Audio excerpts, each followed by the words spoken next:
Hey guys and girls, you got the kid here. Gonna do a little bull hauling thing here. Kind of discuss some things. I've had a few people ask me out here on the road different things. That has watched the video I posted about it, and I know the video was kind of sloppy. I don't have editing tools and stuff like that. But I've had numerous people from different companies, bigger companies, want to get into it and just kind of want to know the ins and outs of the truck inside of it. Not necessarily like I showed you before, hauling. I can kind of go into that with you a little bit and what to expect if you decide to make this your occupation as far as truck driving, hauling livestock. I call it bull hauling, but livestock in general. Number one thing to expect is always make sure your equipment, being truck, trailer, sorting poles, gloves, ramps, everything is in working order. This business right here, pre-trip, is one of the most important things you can do. I call it a super pre-trip. I mean, you got to get to the nitty-gritty on your truck and trailer. And why? You don't want to be broke down 300 miles from where you got to deliver these livestock at 1 o'clock in the morning, 2 o'clock in the morning, trying to find a truck to get them there. Because the goal is not to lose any head. Another thing is be on time. And when I say be on time, if your load's supposed to deliver around 7 or 8 the following morning, be there about 5 or 6. An hour early is the best way to, what they call cowboying, or best way to get your load delivered. Compliments in this right here is a goal you always want to achieve. You don't want any bad mouth about your driving, your delivery, your performance with the livestock. Period. Sorry, I had to hit the Jakes right there. Just a minute. And notice I'm a pretty good distance away from that lot. And yes, I'm shaking. My stop time with a loaded trailer is usually about 5 times greater. And I'm going to get into that why. People's going to disagree with me with that. But the key thing is I've had a lot of success doing it this way. So I'm still a long ways from that line. But the reason I do choose my stop distance like that is I don't like to hear hoof chatter. I don't like to hear my cows walking around. I don't like them when I'm hitting the brakes. Same way if you're standing in a vehicle, when they suddenly stop, you fall down. I'm not wanting that. I'm responsible for these livestock, even though I do not own them, from A to B. Another thing is, yes, the pay is great. Some of the best pays out there while you're loaded. Understand, in livestock, you're going to deadhead some miles. Sometimes 1,000, sometimes 1,200, sometimes 1,400 a lick just to go get your other load. You don't get paid for that. But that's why livestock, it does pay so good. Plus the miles you got to drive. You're going to run some miles doing it. Another thing is, I'm going to set my phone down right here real fast. Another thing is when you're in transit with the livestock, you got to keep your door closed. Best way I learned to do it is fill the truck up before I load. Another reason is if you're loaded a little heavy by the time where I load at, before I get to a chicken coop or scale, I can burn some of that weight off and fuel, and the cows, might use the restroom out beside the trailer, or might pee in it right out the back of the trailer. So they're going to drop weight in transit. But I see it so many times out here. People saying they're experienced, they're lying to get in the game. I mean, people's got to do it, but people's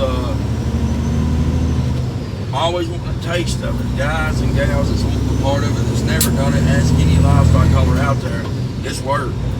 And lots and lots and lots of work. Long hours driving, but this is as free as a job as you can possibly get in truck driving. And what I'm saying is, if you know how to run a logbook, you can drive the old school way out here. That's a hint. That's as far as I'm getting into it in detail. made out here, but you've got to know what you're doing. Watch YouTube videos, whether you watch mine, take anything of mine or not. Watch YouTube videos on how to do these kind of things. How to load the wagon, how to set it up properly. Most people, when you go haul forward, if they don't know you and you don't have references, they're going to give you a shot. I've run into it several times, and I have wet references. This ain't something I'm just now starting in. I was loading these wagons when I was 12, 13, 14-year-old at the stockyards and stuff.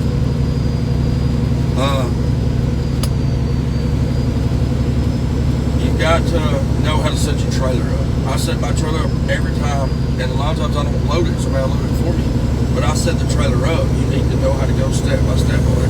I'm going to do a better video on that.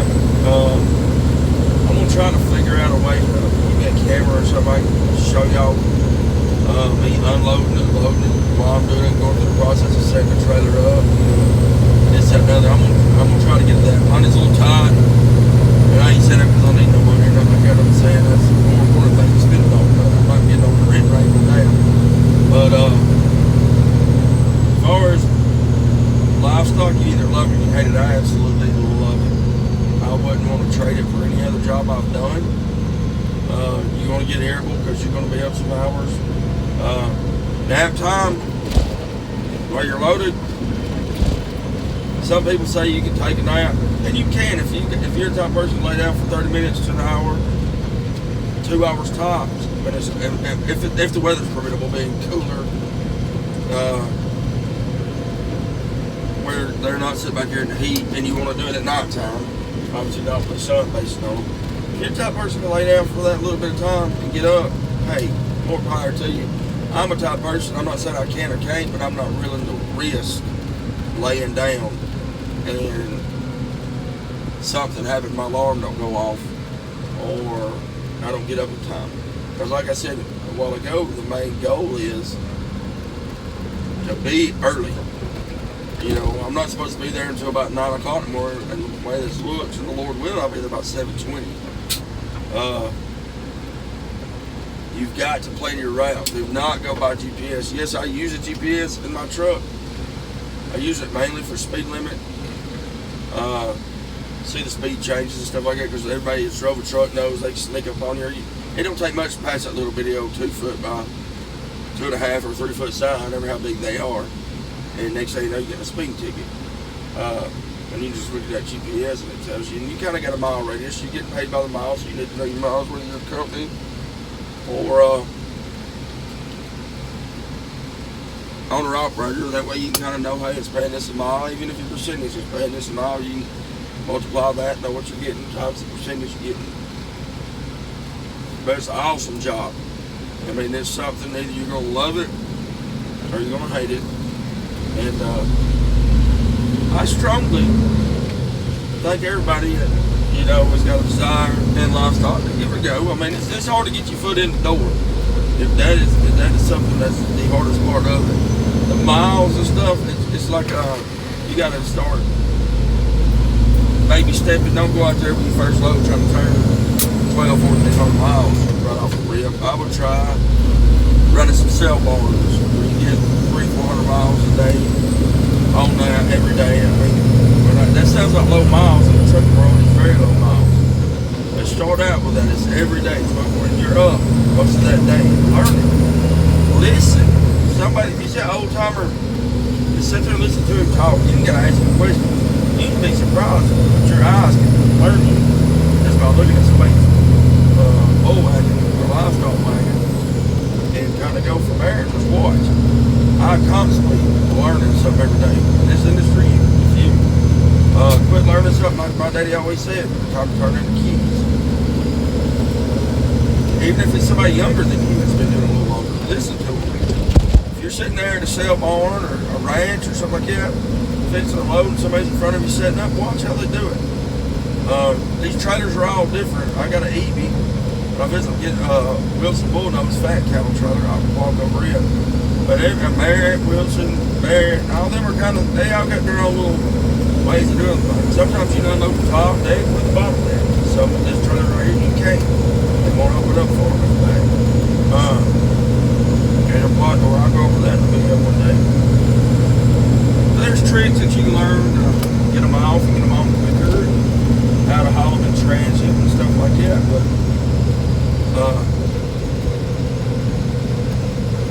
much just go over what it's like on the trucking side, how far it's moving, being loaded, being unloaded. Like I said, there's a lot of deadhead. When you're loaded, you can't just, yeah, y'all see us running wide open, but you gotta know how to handle the curves. You gotta know what your trailer can do in a curve, because they will fall over. You will find yourself in a situation on your side in a heartbeat. Not that they're necessarily top heavy, but there's walking feet back there. You make a left-hand turn, where they going? They're going off to the right side on your tilt side. Make a right-hand turn, they're all walking to the left side. That's just gravity. They're trying to stay standing. But y'all had the kid here, and if you would subscribe to me if you like the video. If you don't, hope I ain't causing hard feelings. God bless you. Like always, follow me some trucking stuff. Awesome dude. You got a lot of world news going on right now. I noticed on this channel stuff that you probably are getting from him faster than the actual news broadcast is giving you, and a lot and more uncut stuff. He's giving you the actual facts. He does his research, so you pretty much take what he says to the bank. I'm not every time I'm just giving how far there's detail that he stands behind and he follows it all. And he'll tell you at the beginning, watch this channel. If you don't subscribe, just give him a quick peek. You know, that might not be your cup of tea, but he goes over a lot of trucking things. But and he goes over a lot of news stuff, and it don't all pertain to trucking. Matter of fact, I place about 45% of this stuff's got to do with trucking. The rest of it's about everyday life and affects everyday people. But y'all have a blessed day. Remember me and my family in prayers, and I'll pray for y'all. Y'all have a blessed day, and you got the kid here. I'm out.